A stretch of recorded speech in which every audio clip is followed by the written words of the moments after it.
Welcome to beautiful dress maker channel. இன்றைக்கி ப்ளவுஸோட front cutting.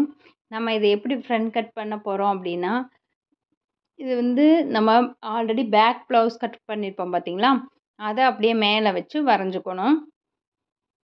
இதில் என்ன ஒரு டிப்ஸ் இருக்குதுன்னு பார்த்தீங்கன்னா, இது ஆல்ரெடி நான் ஃப்ரண்ட் கட்டிங் வந்து உங்களுக்கு போட்டிருப்பேன். இப்போ நான் டிப்ஸ் என்ன சொல்கிறேன் அப்படின்னா, இந்த ஃப்ரண்ட் கட்டிங்கில் நம்ம அதை அப்படியே அச்சு வரைஞ்சிக்கிறோம் இல்லைங்களா. இப்போ இதில் இந்த ஃப்ரண்ட் நெக் டவுன் இருக்குது பார்த்தீங்களா, அந்த நெக் டவுனு வந்து நீங்கள் வந்து எவ்வளோ பெரிய பாடி இருக்கவங்களா இருந்தாலும் நீங்கள் ஒரு 6 அதாவது 6.5 மேலே கீழே இறக்காதீங்க ஃப்ரண்ட் நெக் டவுனை, ஓகேங்களா. அது வந்து நீங்கள் அதுக்கு மேலே கீழே இறக்குனீங்கன்னா கண்டிப்பாக ஷோல்டர் லூஸ் கிடைக்கும். ஸோ அதனால் நீங்கள் வந்து 6 அண்ட் ஒரு 6.25 அதெல்லாம் வச்சுக்கலாம். 6.5 மேலே நீங்கள் கீழே இறக்காதீங்க. ஸோ நீங்கள் அதை வச்சு நீங்கள் நல்லா வந்து கர்வ் ஷேப் வந்து ஃப்ரண்ட் சைடில் கொண்டு வரலாம். ஃப்ரண்ட் ஹைட்டு வந்து அதில் என்ன எழுதியிருக்கோன்னு பார்க்குறோம், 13 எழுதியிருக்கிறோம்.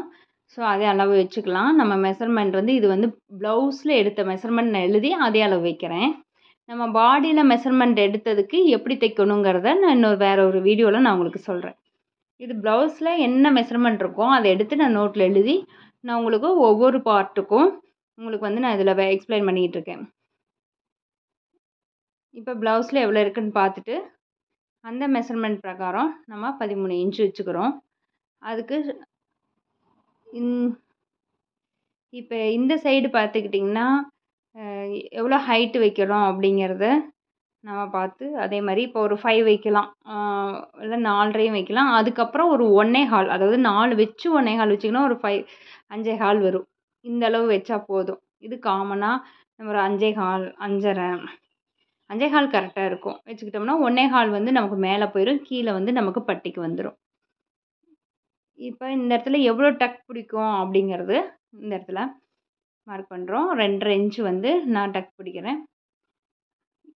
அதே மாதிரி இந்த பக்கம் 5 4.5 கூட வைக்கலாம். இன்னுமே நம்ம வந்து அவங்க எப்படி ப்ளவுஸ் போடுறாங்களோ அதை பொறுத்து நமக்கு நல்லா ஷார்ப் வேணும்னா இன்னும் 4.5 மேலே கூட கொண்டு வச்சிங்கன்னா நமக்கு ஃப்ரண்ட் சைடு நல்லா ஷார்ப் கிடைக்கும்.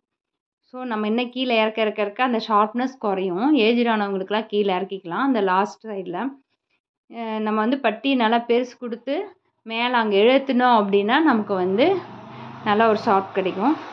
இப்போ நல்லா இதில் கர்வ் கொண்டு வந்துக்கலாம். ஃப்ரண்ட் நெக்கில் இந்த மாதிரி கர்வ் கொண்டு வந்துட்டோம்னா நல்லாயிருக்கும். நீங்கள் கீழே இறக்கி போட்டிங்கன்னா ரொம்ப டீப்பாக உள்ளே வந்து 1/4 இன்ச் உள்ளே வந்து இந்த இடத்துல கர்வ் கொடுத்துருக்கேன். இப்போ ஆம் ஹோலில் ஒரு 1/2 இன்ச்சு நம்ம உள்ளே தள்ளி பேக்குக்கு ஃப்ரண்ட்டுக்கும் நம்ம ஒரு 1/2 இன்ச் டிஃப்ரென்ஸ் வந்து வச்சு உள்ளே தள்ளி நான் மார்க் பண்ணியிருக்கேன். இப்போ அப்படியே கட் பண்ணிக்கலாம். மொத்தமாக கட் பண்ணியாச்சு. இப்போ ப்ளவுஸ் ஃப்ரண்ட் பீஸ் ரெடி. இதில் 1 இன்ச் மட்டும் நடுவில் இருக்க மாதிரி ஒரு ட்ரையாங்கிள் ஷேப்பில் மார்க் பண்ணிக்கோங்க. கரெக்டாக அந்த இடத்துல ஒரு ஹோல்ஸ் பண்ணிக்கிட்டிங்கன்னா 2 சைடும் ஒரே மாதிரி நம்ம டக் பிடிக்கலாம். உங்களுக்கு பார்க்குறதுக்கு அழகாக இருக்கும். இந்த அளவு வந்து உங்களுக்கு வந்து ஷார்ப்னஸ் அதிகமாக வேணும்னா இந்த 1 இன்ச்சு வரைக்கும் வச்சுக்கிட்டிங்கன்னா ஷார்ப்னஸ் நல்லா கொடுக்கும். நீங்கள் இந்த ஷார்ப்னஸ் கம்மியாக வேணும்னா நீங்கள் இன்னுமே வந்து 1.5 இன்ச்சு 2 இன்ச்சு வந்து பின்னாடி தள்ளி மார்க் பண்ணி தைச்சிக்கிட்டிங்கன்னா உங்களுக்கு வந்து ஷார்ப்னஸ் கம்மியாக கிடைக்கும். அதாவது ஏஜ்டு இருக்கவங்கெல்லாம் வந்து கம்மியாக தான் கேட்பாங்க. ஸோ அவங்களுக்கெல்லாம் இன்னும் கொஞ்சம் மேலேயே டக் வந்து நிறுத்திக்கோங்க. அது உங்களுக்கு கம்மியாக தான் கிடைக்கும். அங்கங்கே கட் மார்க் கொடுத்துக்குங்க. அப்போ தான் எங்கே தைக்கிறதுங்கிறது தைக்கும்போது சீக்கிரமாக தைக்க முடியும். தேங்க்யூ ஃபார் வாட்சிங் திஸ் சேனல்.